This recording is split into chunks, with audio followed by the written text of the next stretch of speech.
This is the village of Burgwindheim in northern Bavaria, and I am currently in transit from Schlüsselfeld, where I was 2 days ago, and now I'm going towards Bamberg. This village looked so nice, I thought I'd have to visit it, and so here I am. I came into the village via this road, and immediately on the left there was a place to park, but I didn't use it. I think because there was somebody quite close behind me. I didn't want to put the brakes on too hard or something like that. But had I done so, I could have stopped at this great car park here. It's got a 7.5 ton limit and it doesn't say anything else. It's got 2 places to charge electric vehicles, and one wakes up in the morning if one stays here the night, and I don't know if one can or one can't, to this fantastic view here, which is quite outstanding. This is a village, I'm going to call it a village or town, whatever. 1,300 people or thereabouts live here. But as you can see, in past times it did have a bit of wealth, and now we'll look at that right now. So the town's been on the go for at least 900 years, first mentions in the 12th century, but it is quite well known locally because there was once a miracle that took place here. It was during the Corpus Christi procession of 1465, and as a result of that it became a place of pilgrimage. And I quote, "The monstrance happened on an altar without outside help and without the wind's influence. The host's bread fell to the ground. The priest could not free it from the ground. Even with all his strength, a wooden shed was built to keep watch on the bread. The convent at Ebrach prepared itself in an 8-day prayer to lift the bread up again. It was managed, and the abbot of Ebrach brought the host back and into the parish church again. The event was regarded as a miracle, and only 2 years later arose a chapel to the Holy Blood. The number of pilgrims rose when in 1625 a spring sprang up, which was said to be miraculous." Now I'm sure there's a perfectly reasonable explanation as to why the host, which is a bit of a wafer or a bit of bread or something, couldn't be lifted up. Maybe the priest didn't want to be lifted up. Maybe he, as any good businessman knows, he wanted to do something to get the place mentioned and get some pilgrims coming in with all the cash that they'd bring in. I don't know. Maybe it's a genuine miracle. I wasn't there. I don't know. But that happened here.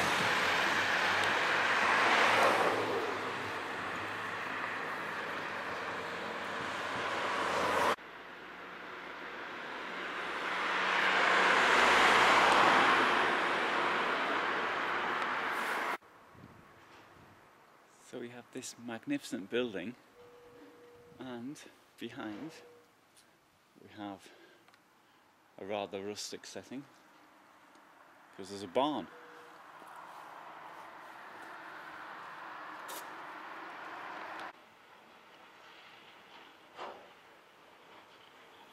So there's another look at the parking spot, so you can complain that you've got plenty of use of the parking spot and not many of the palace, which is behind me. And we have this bookshop, One World Centre they've called it, and another view of the palace.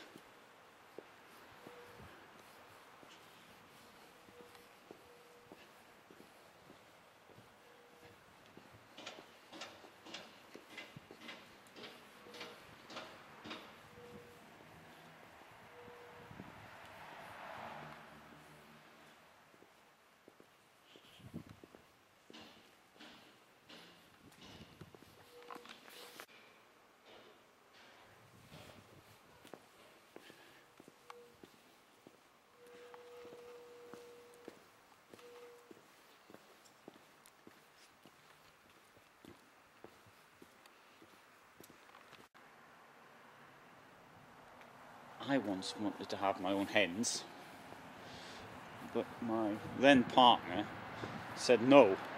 So she once had them, said they're a lot more work than they may appear.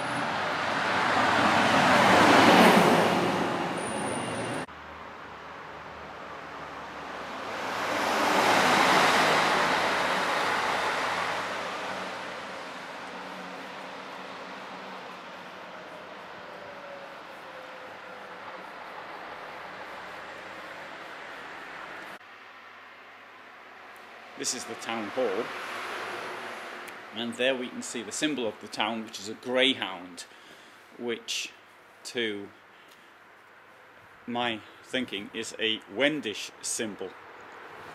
But this is very far west for Wends to be.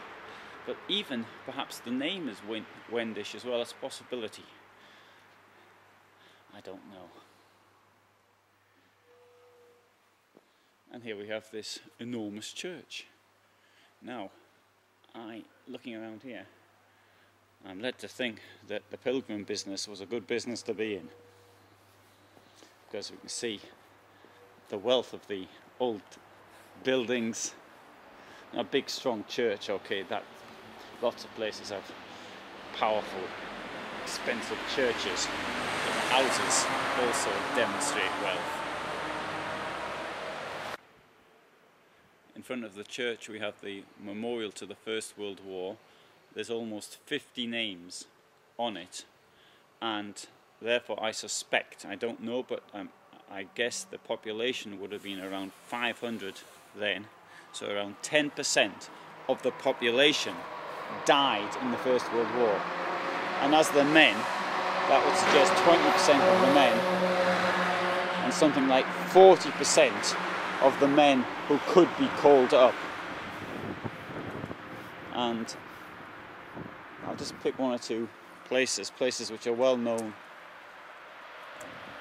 in the United Kingdom and in France.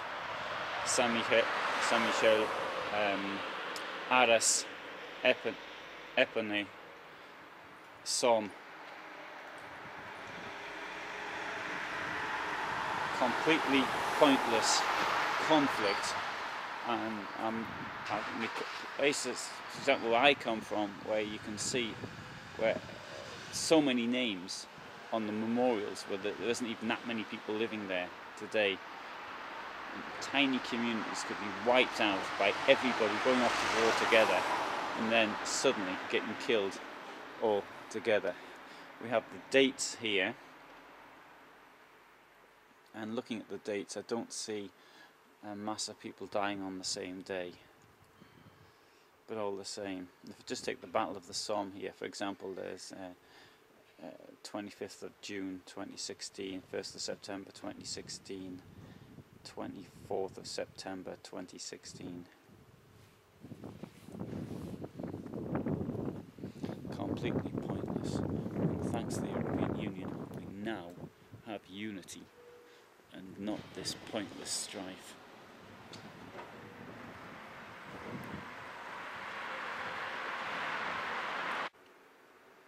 So you can see the church was built from 1748 to 1751.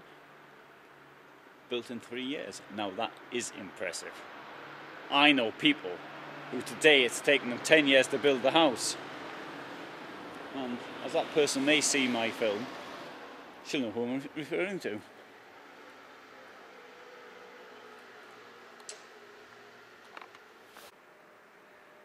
This building dates to 1328, when it was a cloister.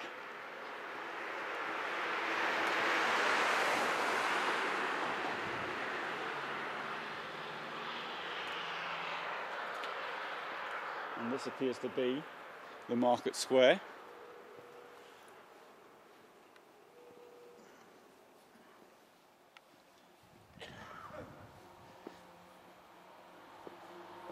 (1363), Kaiser Karl IV. See? And 1398, the town got privileges.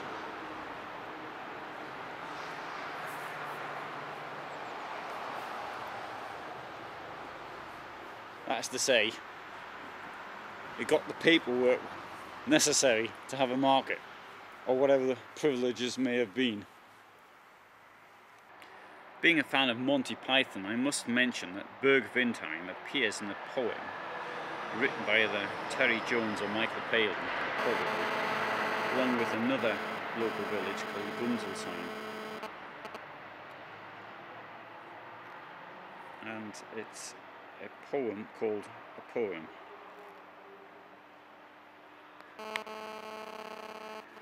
Let's see if I can find a link to that.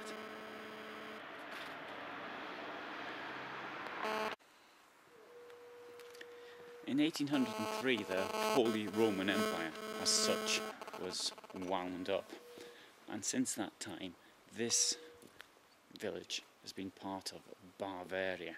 I sort of mentioned this in films I did at Lindau, how it all came about.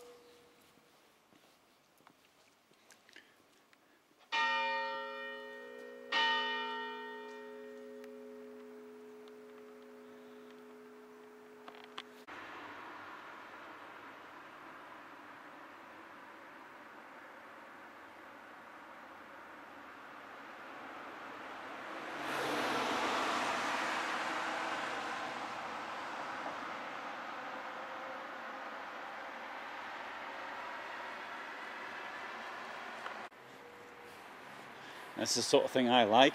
Free range eggs. Self-service. I came here earlier so I know what it is. $2.50 for 10. Slightly more than I normally pay in Poland, of course, but then again, things aren't more expensive in Germany. And there we put $2.50 in. And let's just, I'm sure they're all okay, but we'll just quickly check. There you go. When they're all sort of different colours like that, you know you've got something good. So I'm just gonna have eggs for my tea. Great.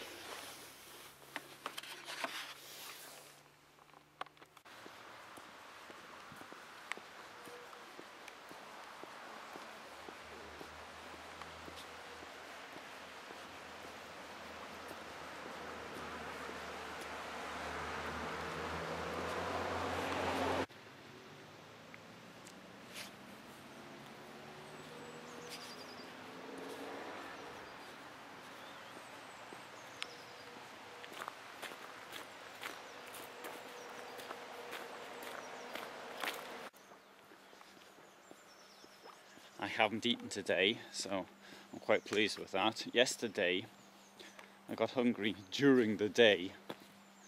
I thought, well, that's bad. Eating during the day, eat it in the evening when it's a bit dark, but during the day, use the light for maximum benefit. So it's end of January, but the light doesn't last all that long. It's 5:15, it's starts to get dark. But as I go further east, that will get earlier and earlier, despite the fact that it's getting later in the year. And I'm glad to say that the van's still here. There it is. When I started filming, I said the name of the place. There was a lady walking past, and then she stood, and I thought she didn't want me to film. And I think she just wanted somebody to talk to. But she asked me, why was I so interested in this place? Did I want to buy some property here? Is this the sort of place I'd like to live? I don't know. In the summer I think it'd be great. And the cycling around here in northern Bavaria. Mind you, I say that everywhere I go. So now get back into the van, and I'm going to eat in a couple of hours' time when it gets dark.